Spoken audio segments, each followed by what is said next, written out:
La libertad religiosa, su importancia social y legal. Las opiniones expresadas aquí son de mí, Kim R. Lindquist, y se hacen a título propio. No representan la posición de ninguna institución gubernamental, empresarial o eclesiástica. Debido a mi experiencia profesional, me aprovecho de la oportunidad de compartir unas observaciones respecto de la propuesta Constitución de Chile.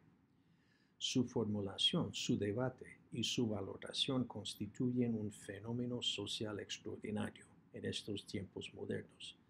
Como tal, merece mayor comprensión y la debida atención. El tema de mi mensaje y título del mismo son la libertad religiosa, su importancia social y legal. Como abogado, ex fiscal del Departamento de Justicia de los Estados Unidos y asesor jurídico a gobiernos en muchas partes del mundo durante los últimos 30 años, he tenido el privilegio de estudiar sistemas judiciales, sus relacionadas constituciones y cómo estas manifestaciones jurídicas se relacionan a la sociedad en general y a la religión en particular. Así que hablo con voz internacional. Como tal, mis observaciones tienen el propósito de informar y no de imponer o de indebidamente influir. Idealmente, constituciones y leyes existen para establecer y mantener el orden, la paz y la prosperidad. Para tales fines, sociedades formulan, interpretan y ponen en vigor sus constituciones y leyes. Pese a los temas fascinantes de la formulación e interpretación de constituciones y leyes, limito mis comentarios a la ponencia en vigor de constituciones y leyes y el rol de la religión en la misma. Para empezar, necesitamos una definición de religión. Para mis propósitos hoy, defino a religión como una creencia en Dios, quien le prescribe a uno conceptos y conducta por obedecer. Me repito, religión como una creencia en Dios, quien le prescribe a uno conceptos y conducta por obedecer. Constituciones y leyes, a su vez, requieren obediencia por parte de sus sujetos, sea voluntaria o involuntaria, por medio de la aplicación de procesos penales. Si no, quedarían meras ideas sin aplicación práctica. Sin obediencia, es como las leyes o constituciones no existiesen.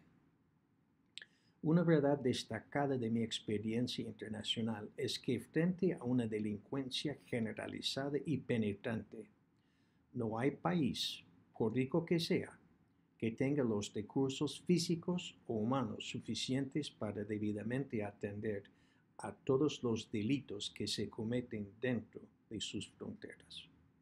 Cada sistema penal tiene que suministrar sus recursos lo mejor que pueda. Todos los países tienen que confiar lo mejor que puedan en la obediencia de sus ciudadanos a sus leyes para poder mantener el orden, la paz y la prosperidad. En un discurso presentado en el Colegio de Derecho de Chapman, el día 4 de febrero de 2011, jurista y líder religioso Dallin H. Oaks dijo: nuestra sociedad no se mantiene unida solamente por medio de la ley y su ponencia en vigor, sino de más importancia por medio de la obediencia voluntaria a lo que no se puede poner en vigor y por la generalizada adherencia a normas de comportamiento digno no escritas. Cita cerrada. Aceptando estas verdades, tenemos que preguntarnos: ¿qué es lo que requiere la obediencia de la ley para poder cumplir con este papel social tan importante? La respuesta se halla en un proceso por medio del cual el concepto intelectual se convierte en mecanismo práctico de comportamiento personal y colectivo. El proceso a su vez se puede organizar, presentar y retener en la memoria por medio de una técnica pedagógica que depende por su eficacia de la letra C. El primer paso tiene que ver con conocimiento y comprensión de concepto. El ciudadano tiene que ser educado en términos generales, así como respecto a la ley por obedecer específicamente. El ciudadano llega a conocer la ley y a comprenderla en cuanto a su contenido y propósito, el primer paso. El segundo paso tiene que ver con la creencia. Por conocer y comprender la ciudadana, la ley como concepto, ella desarrolla necesariamente una creencia en su composición y propósito. Ella llega a creer en la ley. El tercer paso es el de convenio y compromiso. Como creyente de la ley como concepto, el ciudadano desarrolla un deseo de verdaderamente demostrar su creencia en compromiso y cumple con el deseo por hacer un convenio o promesa sagrada de obedecer la ley. El convenio con frecuencia es acompañado por un gesto o ritual formal que demuestre el compromiso, tal como el apretón de manos o la firma de un papel. Con el convenio de compromiso, la ciudadana está en transición misma de concepto a mecanismo práctico. El cuarto paso tiene que ver con la conversión, la conformidad y la conducta. Constituye este paso la llegada de concepto a mecanismo práctico. Con conocimiento, comprensión, creencia y compromiso expresados por convenio, el ciudadano se encuentra convertido en conformidad con la ley, como esto se demuestre en su conducta de obediencia. En sumo, para la ciudadana, la ley como aspecto ha llegado a ser mecanismo de aplicación práctica. Además, en virtud de la obediencia, se ha puesto en vigor la ley en cuanto al ciudadano obediente y todos los que se benefician de su influencia.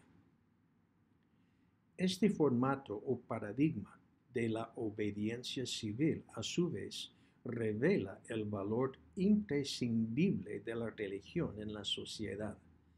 Por participar la religión en el mismo formato, en el mismo paradigma, se establece y se proporciona precisamente lo que necesita y exige la ley y el estado de ley o el imperio de ley.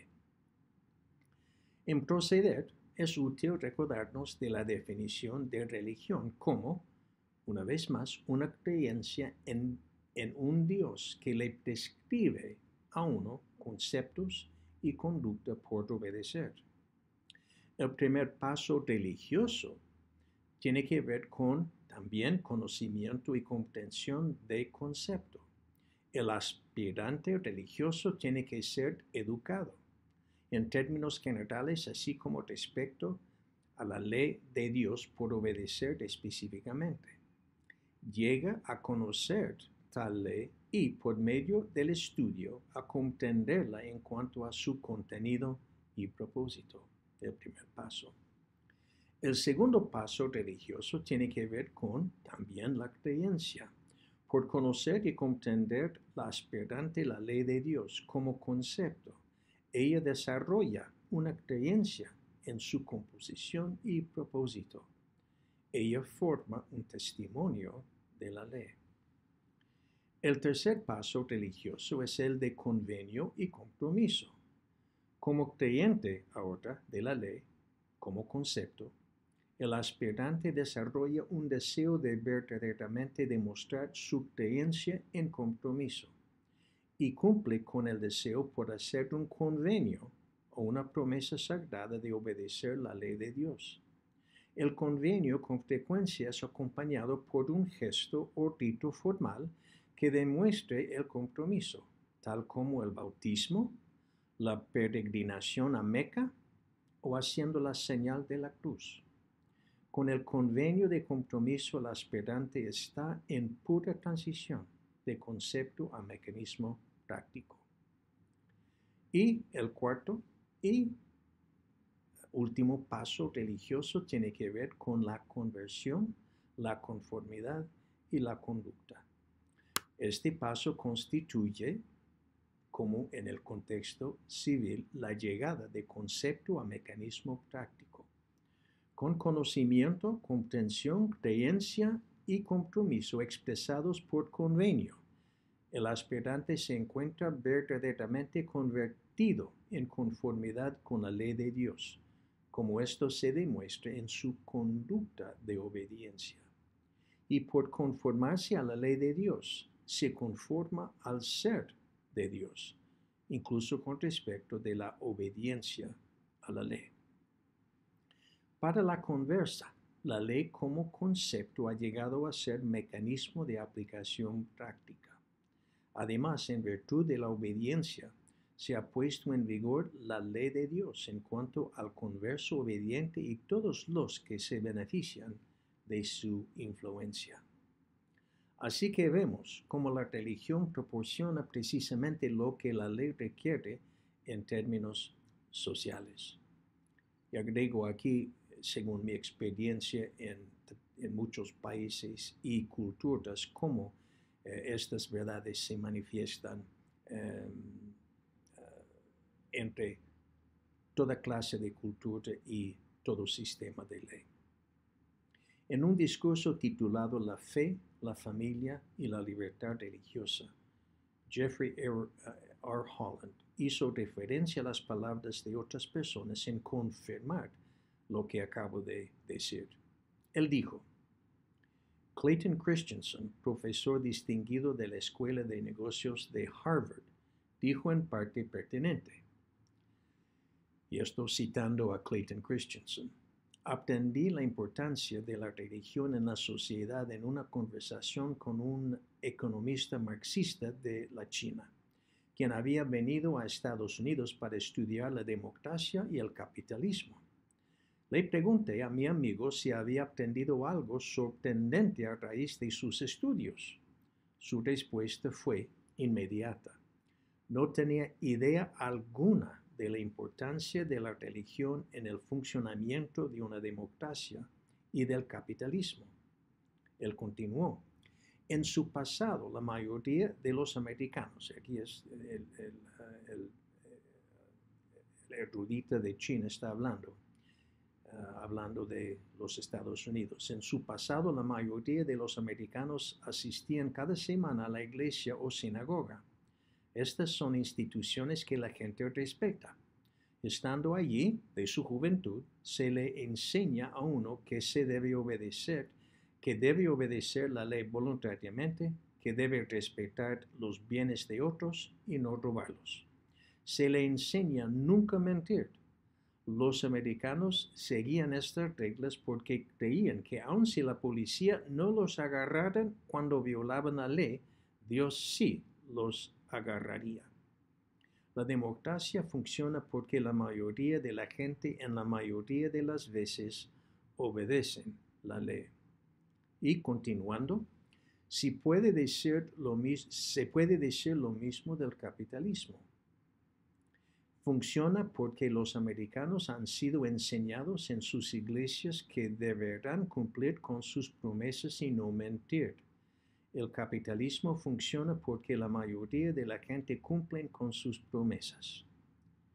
Tales expresiones reflejan las de Lord John Fletcher Moulton, dice Holland, el jurista inglés, quien escribió que la probabilidad que la democracia y los mercados libres florecerán en una nación es directamente proporcional a la medida en que haya obediencia a lo inexigible o a algo que no se puede poner en vigor sin la obediencia voluntaria. En el mismo discurso, Jeffrey R. Holland citó a George Washington, primer presidente de los Estados Unidos, quien dijo: en su discurso de despedida.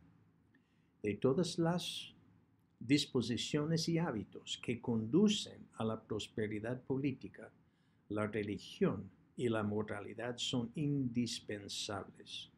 El razonamiento y la experiencia nos prohíben esperar que la moralidad nacional pueda prevalecer en exclusión de principios religiosos.